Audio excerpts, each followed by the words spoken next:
الحمد للہ الحمد للہ رب العالمین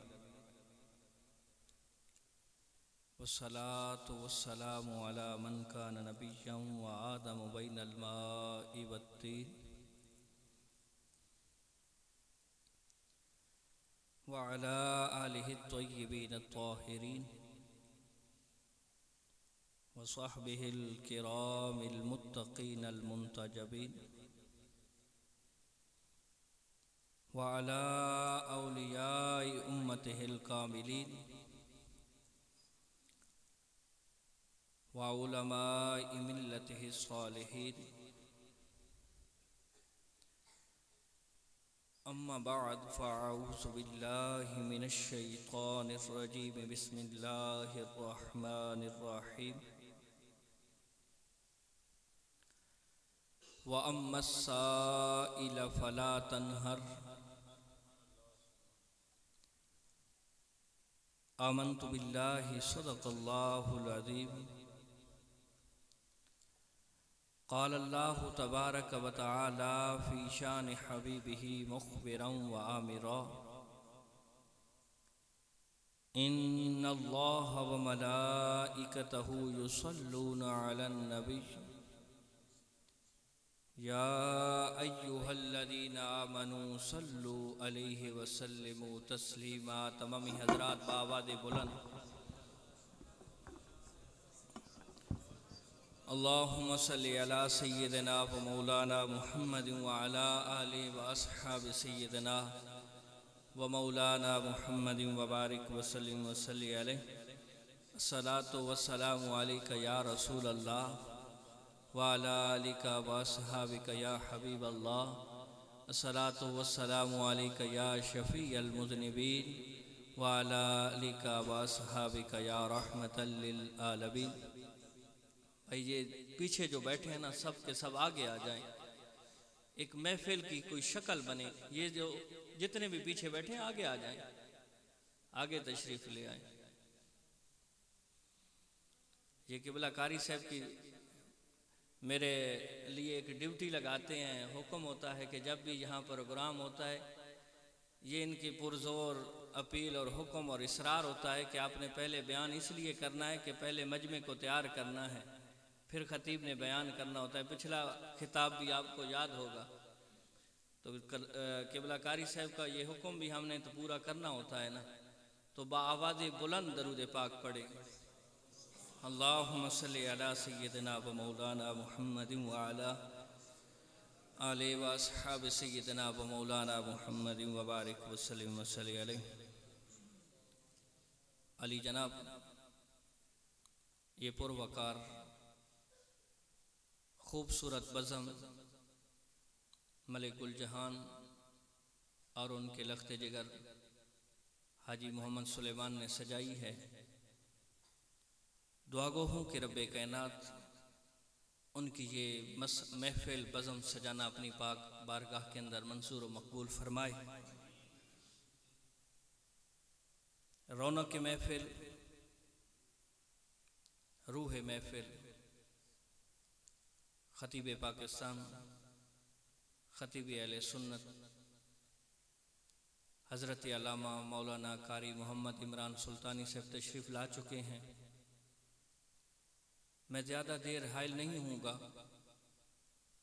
جو حکم ہے اس کی بجاوری پوری کرنی ہے۔ آپ حضرات کی توجہ رہی تو انشاءاللہ لطف آئے گا۔ بڑی خوشی ہو رہی ہے کہ ہماری اس بزم کے اندر ہمارے اس شہر کے جید علماء کرام، ائمہ مساجد، قبلہ کافی سردی کے اندر قاری سردار صاحب، ہمارے قابل فخر دوست قاری مظہر حسین صاحب، استاد القراء والحفاظ قاری محمد رفیق صاحب، ہمارے استاد قبلہ قاری حسین احمد صاحب اور قاری محمد عمران صاحب، قاری محمد اسلم صاحب، یہ سب حضرات تشریف لائے ہیں۔ تو دعا گو ہوں کہ رب کائنات ہم سب کا یہ اتفاق اپنی پاک بارگاہ کے اندر منظور و مقبول فرمائے۔ یقیناً میرے قابل صد احترام، قابل فخر دوست استاد القراء والحفاظ قاری غلام عباس صاحب مبارکباد کے مستحق ہیں کہ جنہوں نے یہ کوشش کاوش کی ہے کہ یہ خوبصورت بزم سجائی، اور یہ ان کا خلوص ہے کہ اتنی سردی کے اندر بھی ہر بندہ اپنے معاملات کو چھوڑ کے، گرم بستر کو چھوڑ کے آقا کریم علیہ الصلوۃ والسلام کے نام کی محفل کے اندر آیا بیٹھا ہے۔ میں رب کی بارگاہ کے اندر عاجزانہ دعا کرتا ہوں، کریم رب سب آنے والوں کی جھولیوں کو اپنے فضل و احسان سے بھر دے۔ محفل کے پر رونق بنانے کے لیے ایک روایت صرف درود پاک کے حوالے سے، اور پھر میں نے مختصراً اپنی گفتگو کو سمیٹنا ہے۔ آمنہ کے لال کے پیارے صحابی جنہیں مرید ہونے کا بھی شرف حاصل ہے اور مراد ہونے کا بھی شرف حاصل ہے،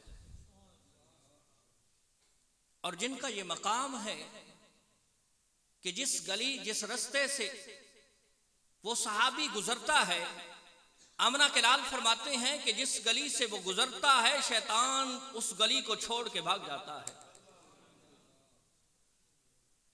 یہ تو مقام خدمتگار کا ہے، اور وہ خدمتگار کون ہے کہ جس کو 15 صدیاں بعد بھی انگریز جو اسلام کا دشمن ہے، جو قرآن کا دشمن ہے، جو دین کا دشمن ہے، جو مسلمان کا دشمن ہے، جو مومن کا دشمن ہے، وہ انگریز بھی یہ کہنے پہ مجبور ہو گیا ہے کہ اگر عمر 10 سال اور رہ جاتے یا دنیا پہ ایک عمر اور آ جاتا، پھر ساری کائنات پہ اسلام ہی اسلام ہوتا۔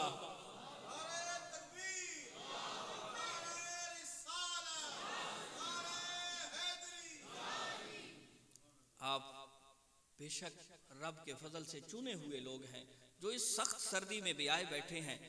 آپ کی توجہ رہی تو انشاءاللہ لطف آئے گا، ذرا زور سے سبحان اللہ کہنا چاہیے۔ یہ عمر کا مقام ہے کہ جس کو متسلب، متعصب، متسلب اور اسلام کے بارے میں شکوک و شبہات پیدا کرنے والے انگریز بھی، جس کی صبح شام اسلام، قرآن، مسلمان، مومن کے بارے میں شکوک و شبہات پیدا کرنے میں گزرتی ہے، صبح ہوتی ہے سوچ یہی ہے کہ اسلام کو کیسا مٹانا چاہیے، قرآن کے بارے میں لوگوں کو کیسے بدظن کرنا چاہیے۔ وہ انگریز بھی یہ لکھنے پہ مجبور ہو چکا ہے کہ اگر ایک عمر اور آ جاتا یا یہ عمر 10 سال اور اس روئے زمین پہ رہ جاتا، پھر ساری کائنات میں نہ یہودی ملنا تھا، نہ عیسائی ملنا تھا، نہ سکھ ملنا تھا، نہ ہندو ملنا تھا، کوئی غیر مسلم نہیں ملنا تھا، بلکہ ہر طرف مسلمان ہی مسلمان ہونا تھا۔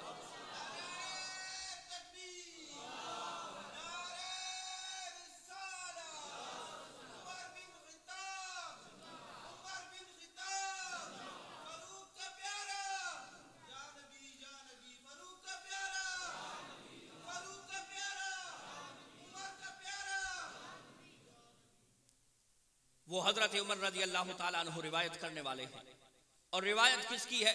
جامع ترمذی کی روایت ہے، مشکات کے اندر بھی ہے۔ جامع ترمذی جس کے بارے میں محدثین فرماتے ہیں کہ جس گھر کے اندر جامع ترمذی ہو وہ خوش نصیب ہے، اور وہ سمجھے کہ خود آمنہ کے لال اس کے گھر میں گفتگو فرما رہے ہیں۔ یہ جامع ترمذی کا مقام ہے۔ یہاں ایک بات صرف لمحہ فکریہ کے طور پہ کہتا چلوں، آج ہمارے گھروں کے اندر ڈائجسٹ بھی ہیں، ناول بھی ہیں، افسانے بھی ہیں، دنیا کی ہر طرح کی کتابیں ہیں، صرف نہیں ہے تو قرآن نہیں ہے، حدیث نہیں ہے، ہم قرآن نہیں پڑھ سکتے، ہم حدیث نہیں پڑھ سکتے، میں نے بڑے پڑھے لکھے لوگوں کو دیکھا ہے جو اپنے آپ کو بڑا پڑھا لکھا سمجھتے ہیں، لیکن جب ان سے پوچھا جائے جناب اسلام کے بارے میں آپ کا کیا مطالعہ ہے، تو کہتے ہیں جناب بس یہ ہم سے نہیں ہو سکتا۔ میرے دوست، اگر سچا غلام رسول بننا ہے، آمنہ کے لال کے ساتھ وفا کرنی ہے، تو پھر کیا کرو، آمنہ کے لال کے فرامین بھی پڑھا کرو۔ جامع ترمذی کی روایت، حضرت عمر بن خطاب رضی اللہ تعالیٰ عنہ فرماتے ہیں، اور کیا فرماتے ہیں، ان الدعاء موقوف، کہ یہ جو دعا ہے یہ ٹھہر جاتی ہے۔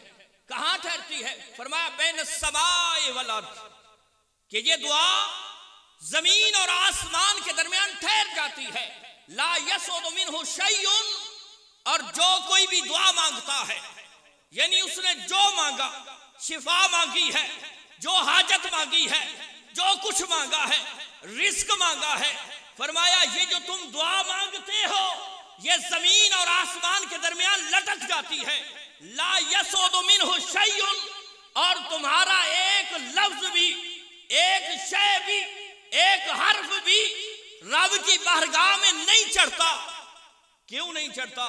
فرمایا حتی تصلی علی نبیک، دعا تم نے مانگی ہے مالک شفا دے، دعا تم نے مانگی ہے مالک رزق دے، دعا تم نے مانگی ہے مالک پریشانیاں دور کر دے، دعا تم نے مانگی ہے مالک میرا یہ کام ہو جائے۔ فرمایا تم نے درود نہیں پڑھا، یہ جو تم درود نہیں پڑھا یہ تمہاری دعا زمین اور آسمان کے درمیان لٹک گئی۔ جب تک تم درود نہیں پڑھو گے وہ رب کی بارگاہ میں نہیں پہنچے گی۔ یہ دعا اگر منظور کروانا چاہتے ہو تو آمنہ کے لال کی بارگاہ سے منظور شدہ صحابی اور مراد رسول یہ وظیفہ بتا رہی ہے۔ یہ صرف سننے کے لیے نہیں ہے بلکہ ایک وظیفہ بھی ہے، اسے اپنی زندگی کا معمول بنا لو۔ جب بھی رب کی بارگاہ میں ہاتھ اٹھاؤ تو اس کا طریقہ کار کیا ہے؟ فرمایا پہلے اللہ کی حمد و ثنا کرو، اس کے بعد آمنہ کے لال پہ درود و سلام پڑھو، اور اس کے بعد جو دعا مانگو گے رب تمہیں عطا کرتا جائے گا۔ ذرا زور سے سبحان اللہ کی۔ یہ ایک وظیفہ ہے۔ اب آؤ، میں نے اللہ رب العزت کی لا ریب بے عیب کتاب قرآن مجید فرقان حمید کی بڑی مشہور آیات کریمہ پڑھی ہے، اور کیا خوبصورت جملے ہیں۔ لا ریب رب نے لا ریب کتاب کے اندر جو لا ریب نبی پہ نازل ہوئی ہے، اور کیا خوبصورت جملے عطا فرمائے ہیں۔ فرمایا حبیب وَأَمَّا السَّائِلَ فَلَا تَنْهَرْ، اے حبیب جو تیری بارگاہ میں آ جائے اسے جھنکنا نہیں ہے۔ جو تیری بارگاہ کے اندر سوال کرے اسے جھنکنا نہیں ہے۔ اب یہاں پہ توجہ کیجئے، کچھ کہتے ہیں کہ صرف علم مانگنا ہے اور کچھ نہیں مانگنا۔ میں کہتا ہوں یہ تو عموم ہے، کوئی خصوصیت کی بات بھی نہیں ہے۔ رب جب فرما رہا ہے اے حبیب جو تیری بارگاہ میں سوال کرے اس سائل کو جھنکنا نہیں بلکہ اسے عطا کرتے جانا ہے۔ پھر مفسرین کرام کی بارگاہ میں آؤ، مفسرین کرام اس کا جواب کیا لکھتے ہیں۔ فرمایا اگر اس پہ جو السائل پہ الف لام ہے، توجہ میری طرف، فرمایا السائل پہ جو الف لام ہے، اگر یہ لام ہو، الف لام ہو استغراق کا، یہ عربی کے قاعدے قانون ہے۔ کاش ہم بھی اپنی اولادوں کو عالم دین بنا سکیں۔ سب کہیں آمین۔ اللہ رب العزت ہم سب کو یہ توفیق دے۔ بے شک دنیا کے علوم سکھاؤ، بے شک کالج یونیورسٹیوں میں پڑھاؤ، بے شک وکیل اور ڈاکٹر بناؤ، ہمیں اس سے کوئی فرق نہیں پڑتا، لیکن عالم دین بھی بناؤ، حافظ قرآن بھی بناؤ۔ کل اگر تم یہ آنکھیں بند کر کے جب تمہاری میت سامنے پڑی ہو تو یہ تمہارا بیٹا تمہارے لیے ہاتھ کھڑے کر کے دعا تو مانگ سکے، یہ اپنی اولادوں کو سکھاؤ۔ تو یہ عربی کا قاعدہ ہے کہ یہ سائل پہ جو الف لام آیا ہے اگر استغراق کا ہے تو مفسرین کرام کیسا خوبصورت جواب دیتے ہیں۔ توجہ کرنا، فرمایا یہ جو سائل پہ الف لام ہے اگر یہ استغراق کا ہے تو مفسرین کرام فرماتے ہیں کہ رب فرماتا ہے اے حبیب اگر ساری کائنات سوالی بن کے تیری بارگاہ میں آ جائے تو انہیں جھڑکنا نہیں، جو کچھ مانگتے جائیں اسے عطا کرتے جانا ہے۔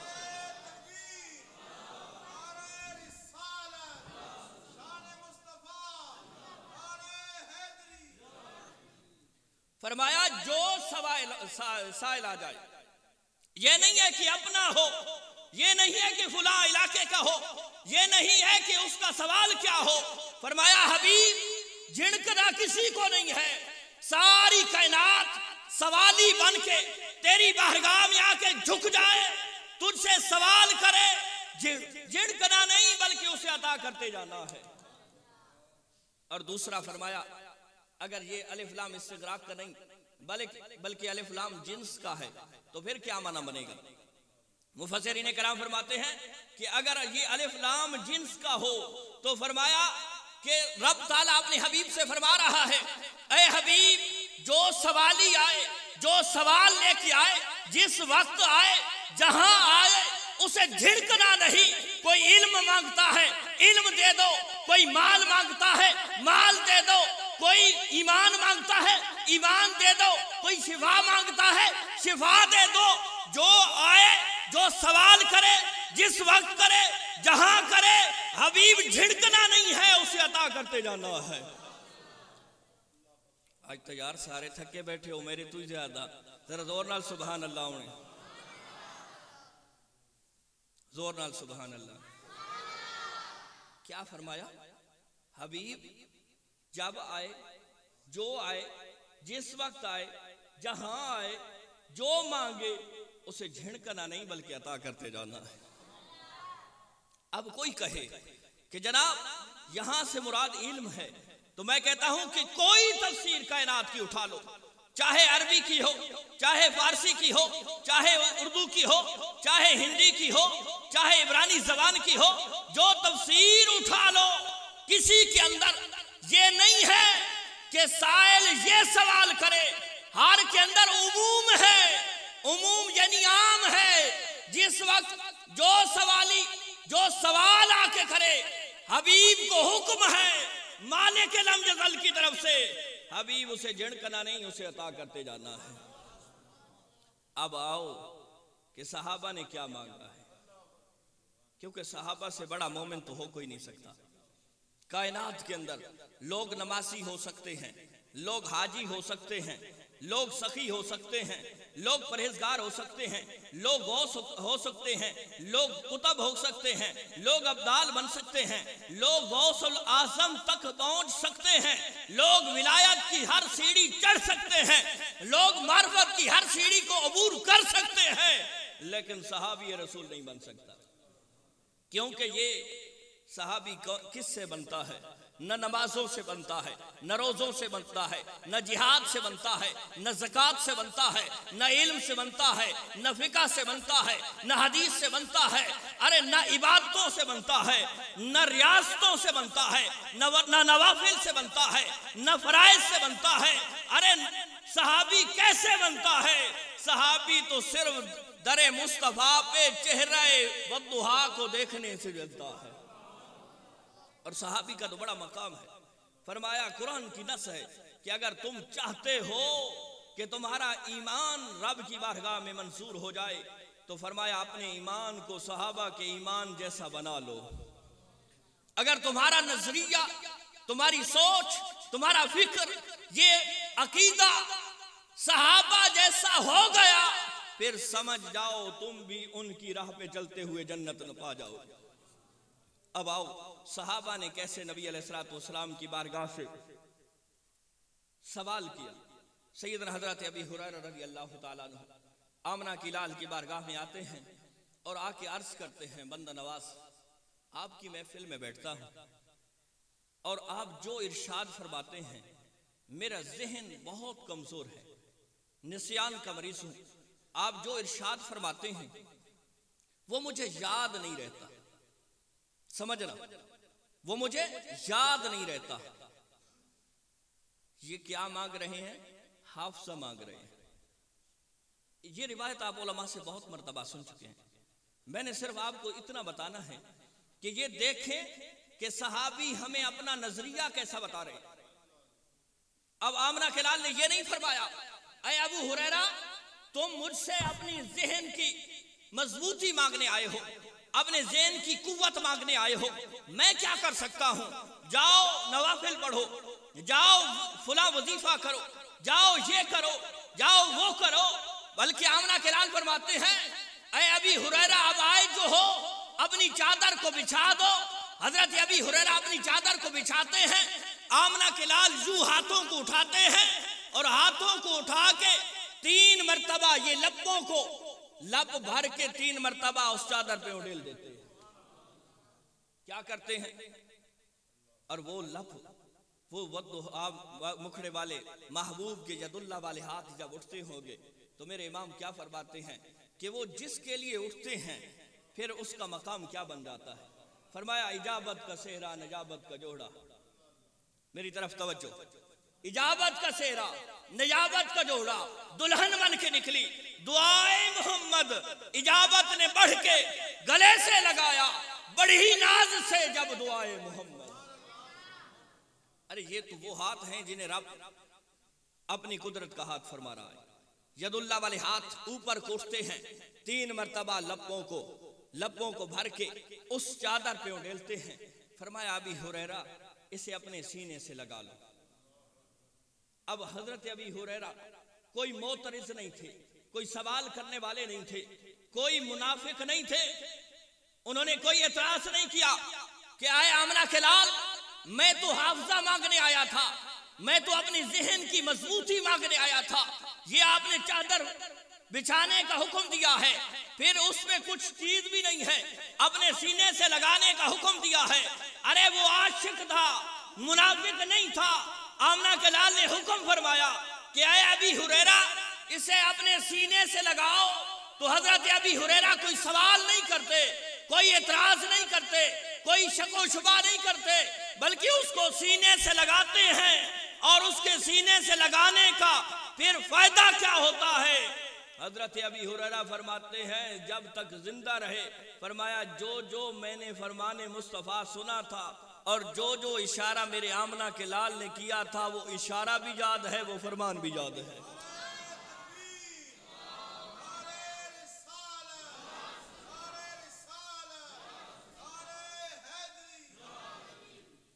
یہ ہے جو در مصطفیٰ پہ آ گیا. تو سان محترم کائنات کی ہر چیز در مصطفیٰ پہ ملتی ہے. جو مجھے حکم ہے آخری 2 منٹ ہے, لیکن میرے دوست سنو, آج ہم میلاد مصطفیٰ بھی سجاتے ہیں, محبت مصطفیٰ کی محفلیں بھی سجاتے ہیں, یہاں پہ نعرے بھی لگاتے ہیں کہ عشق رسول میں موت بھی قبول ہے. لیکن ہم اپنی اس زندگی کا مطالعہ کریں, اپنے آپ کا احتساب کریں کہ جناب ہم یہ نعرے کہیں صرف دھوکہ دہی کے اندر تو نہیں لگا رہے, صرف اپنے آپ کو دھوکہ تو نہیں دے رہے. ہمارے یہ نعرے کتنے حد تک سچے ہیں؟ جب آمنہ کے لال فرماتے ہیں سود نہیں کھانا, آج ہمیں دیکھنا چاہیے, ہمارے معاشرے کے اندر دیکھنا چاہیے, ہم لوگوں پہ تو انگلیاں اٹھاتے ہیں کہ یہ برا ہے, یہ فلاں کام کرنے والا ہے, یہ گناہ کرنے والا ہے, اس کے اندر یہ عیب ہے, لیکن سب سے پہلے اپنی آپ کو کیوں بھول جاتے ہیں؟ میں نے تقویٰ کی ایک ڈیفینیشن تفصیل پڑھی ہے کہ تقویٰ متقی کیسے بنتا ہے, تقویٰ کسے کہتے ہیں. فرمایا تقوی کی ایک تفصیل یہ بھی ہے کہ جس طرح ہم لوگوں کے بارے میں سوچتے ہیں کہ جناب اس کا رزق کہاں سے آ گیا, اس کے پاس اتنی دولت کہاں سے آ گئی, اس کو اتنی عزت کیوں مل گئی, اس کے اتنے خوبصورت کپڑے کیوں ہیں, یہ ایسے کیوں ہو رہا ہے, یہ باتیں کسی اور کے بارے نہیں بلکہ اپنے بارے میں سوچنے کو متقی کہتے ہیں. اکڑیاں گلاں تے چپ کیوں کر ویندے ہو, ذرا دور نال سبحان اللہ کرو. یہ باتیں ہمیں سوچنی چاہیے. صرف ہم یہاں پہ آ کے نعرے لگا کے چلے جانے کا نام میلاد نہیں ہے. میلاد والا تب خوش ہوتا ہے جب میلاد مناؤ اور سیرت کو اپناؤ. سیرت لازم ہے. ہم یہاں غلامی رسول میں موت بھی قبول کے نعرے لگاتے پھریں اور ہمارے خاندان والے، ہمارے گھر والے، ہماری اولادیں، ہماری نسلیں کہیں سود کھا رہی ہوں تو ہمارے اس میلاد کا کیا فائدہ ہے؟ آمنہ کلال فرماتے ہیں کہ جو سود کھاتا ہے، سود کا سب سے کم تر گناہ جسے آپ سب سے کم گناہ کہہ لیں، وہ کیا ہے؟ فرمایا وہ گناہ سگی ماں سے 70 مرتبہ زنا کرنے کے مترادف. استغفر اللہ تعالی ربی. اور دوسرا گناہ کیا ہے؟ بہت بڑے گناہوں میں سے ایک گناہ سود. اور ان گناہوں کی اگر فہرست بنائی جائے اور صرف سود کے گناہ پہ بحث کی جائے تو 70ویں نمبر پہ یہ گناہ کی، یعنی چھوٹے سے چھوٹا اور سب سے بڑا گناہ بھی یہی ہے کہ رب تعالیٰ کے پیارے رسول فرماتے ہیں جو سود کھاتا ہے وہ اللہ اور اس کے رسول کے ساتھ اعلان جنگ کر رہا ہے. پھر کون جیت سکتا ہے؟ آج ہم غلامی رسول کے نعرے ضرور لگاتے ہیں، لیکن اپنے من کو بھی سنواریے، اس دل کے اندر بھی جھانکیے. ہمارا ذہن اور سوچ اور فکر تو یہی بن چکی ہے کہ ہم محفل میلاد میں آ گئے، ذکر رسول سن لیا، بس گئے، آنکھ لگے گی، ہماری روح اس دنیا کو چھوڑ کے جائے گی، ہمارے رشتہ دار ہمیں قبر میں دفن کریں گے اور سیدھے جنت میں پہنچ جائیں گے. میرے بھائی، اللہ کا فضل ہو تو یہ ہو سکتا ہے، لیکن جو حکم ہے، حکم ہمارے اوپر کیا ہے؟ آج یہ ہماری لوگ کئی مرتبہ میرے پاس آتے ہیں کہ جناب دیکھیں، کوئی دعا کریں، تعویذ دیں کہ اولاد بگڑ چکی ہے، بیٹیاں بیٹے ہمارا کہنا نہیں مانتے، ہماری بات پہ کوئی کان نہیں دھرتے. آج یہ گندم بیجنے کا موقع ہے. آج ہمیں دیکھنا چاہیے کہ ہم پانی کس طریقے سے لگا رہے ہیں. جو اپنے آپ کو بڑا متقی اور پرہیزگار کہتے ہیں، اسے دیکھنا چاہیے کہیں وہ اپنی فصلوں کو چوری کا پانی تو نہیں لگا رہا. یہ چیزیں ہمارے معاشرے کے اندر اتنی رچ بس چکی ہیں. نفس امارہ کسے کہتے ہیں؟ نفس امارہ اسے کہتے ہیں کہ جس کے اندر گناہ اور ثواب کی تمیز بھی ختم ہو جائے. جب انسان کو گناہ بھی نہ لگے بلکہ وہ اس چیز کو اپنا ایک فن سمجھے. آج ہم معاشرے کے اندر کس طرح جی رہے ہیں کہ یہ پانی چوری کا پانی لگاتے ہیں یا کسی کو دھوکہ دے کے پانی لگاتے ہیں، پھر اس سے جو فصل ہوتی ہے نہ اسے عشر نکالا جاتا ہے، نہ کسی غریب کا حصہ نکالا جاتا ہے، پھر کہتے ہیں کہ جی اولاد ہمارے خلاف جا رہی ہے. تو میرے دوست، ایسی محافل سے اگر ایک بندہ بھی اس بات کو اپنے ذہن، فکر اور سوچ کے اندر رکھ لیتا ہے، صرف ایک بات ہی سمجھ جاتا ہے، سمجھ جاؤ کہ ہم سب کے آنے کا مقصد ہمیں حاصل ہو گیا. تو عزیزان محترم، ایسی محافل سے پھر اپنے لیے کوئی نہ کوئی سبق لے کے جاؤ. سبق لازمی ہے. صرف ذکر رسول سن کے اور جھوٹے نعرے، میں کہتا ہوں جھوٹے نعرے، اگر غلامی رسول میں موت بھی قبول ہے تو پھر سب سے پہلے اپنے چہرے پہ سنت رسول بھی سجاؤ. جو تم کہتے ہو کہ ہم غلامی رسول میں مرنا چاہتے ہیں، بھائی مرنا چاہتے ہو تو جینا کیوں نہیں چاہتے؟ یہ زندگی ہے، اس زندگی میں اپنے آپ کو غلامی رسول ثابت کرو. جب کوئی دیکھے تو اس کے چہرے پہ سنت رسول نظر آ جائے. جب اس کے لباس کو دیکھو تو وہ سنت رسول کے مطابق ہو. جب اس کا چلنا پھرنا دیکھو تو وہ سنت رسول کے مطابق ہو. ارے تمہیں بتانا نہ پڑے کہ میں غلام رسول ہوں، بلکہ تم جا رہے ہو اور دیکھنے والا دیکھ کے اسے پتہ چل جانا چاہیے کہ یہ غلام رسول جا رہا ہے. تمہیں تعارف نہ کروانا پڑے. کل قیامت کے دن اگر نبی علیہ السلام نے منہ پھیر لیا تو پھر کدھر جاؤ؟ یہ کائنات تمہیں کیسے بچائے گی؟ یہ مال و دولت، یہ دنیا کی جھوٹی عزتیں، یہ دنیا کے لیے، لوگوں کے دکھلاوے کے لیے اپنے آپ، اپنے چہرے پہ صبح شام نبی علیہ السلام کی سنت کو موٹنے والے، تمہیں سوچنا چاہیے. آج تو پھر دیکھ رہے ہو ہمارے اسی معاشرے کے اندر، ہمارے اسی شہر کے اندر کتنے لوگ ایسے ہیں جو رات کو ہمارے ساتھ تھے اور صبح ہمیں چھوڑ کے چلے گئے. اور میں کہتا ہوں کہ یہ ایک فطرت ہے انسان کی. انسان چاہتا ہے کہ صبح میں نے نماز شروع کرنی ہے اور وہ صبح آتی بھی نہیں ہے. تو میرے دوست، ایسی محافل سے پھر اپنے لیے کچھ نہ کچھ لے کے جایا کریں۔ یہ موضوع بڑا طویل بھی ہے اور یہ باتیں کڑوی بھی ہیں۔ اب ہر ایک کے چہرے پہ میرے خیال میں ویسے تو 9:15 بجے ہیں، لیکن ہر ایک کے چہرے پہ 12 بج چکے ہیں، کیونکہ یہ محبت کی باتیں اب نہیں رہیں، یہ ذرا کڑوی لگتی ہیں۔ لیکن یاد رکھو، یہ جو ڈاکٹر ہوتا ہے نا، یہ آپریشن کرتا ہے، لیکن کبھی کسی نے کہا ہے کہ جناب آپریشن نہیں کرنا کیونکہ زخم ہوگا، خون بہے گا، چیرا پھاڑا جائے گا۔ ہر ایک کہتا ہے، لکھ کے دیتا ہے کہ جناب فوت ہو گیا تو میں آپ پہ کوئی کیس نہیں کروں گا، کیونکہ اسے پتا ہے کہ یہ آپریشن ہوگا تو ناسور غلط چیز جو اس کو تکلیف دے رہی ہے وہ نکل جائے، صحیح سلامت ہو جائے گا۔ تو میرے دوست، یہ باتیں بھی اسی آپریشن کی طرح ہیں، تو اپنے آپ کو سنواریے میرے دوست۔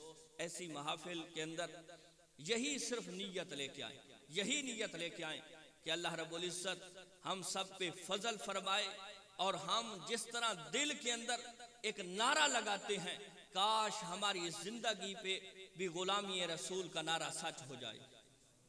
اللہ رب العزت ہم سب کو عمل کرنے کی توفیق عطا فرمائے۔ اس انشاءاللہ العزیز اگلے ہفتے کو بعد از نماز عشاء جامع مسجد التہ والی کے اندر ایک خوبصورت بزم ہم نے سجائی ہے، جس کے اندر عالمی مبلغ اسلام پیرزادہ محمد رضا صاحب کے مصطفی صاحب کے شاگرد خاص، جہاں مصطفی صاحب بامر مجبوری نہیں جا سکتے، وہاں پہ وہ اپنے جس شاگرد کو بیچتے ہیں، جناب حضرت علامہ مولانا محمد تنویر الحسن مصطفی مبلغ ادارت المصطفیٰ انٹرنیشنل سیالکوٹ کے ساتھ تعلق رکھتے ہیں، وہ تشریف لا رہے ہیں۔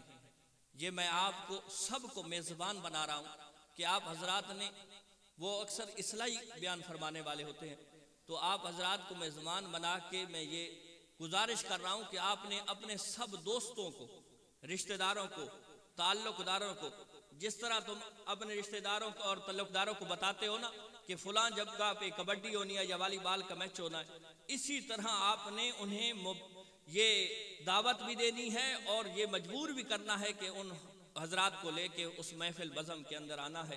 اللہ رب العزت ہم سب کو ایسی محفل سجانے کی، ان میں آنے کی، سنا کر عمل کرنے کی توفیق رفیق عطا فرمائے۔ وآخر دعوانا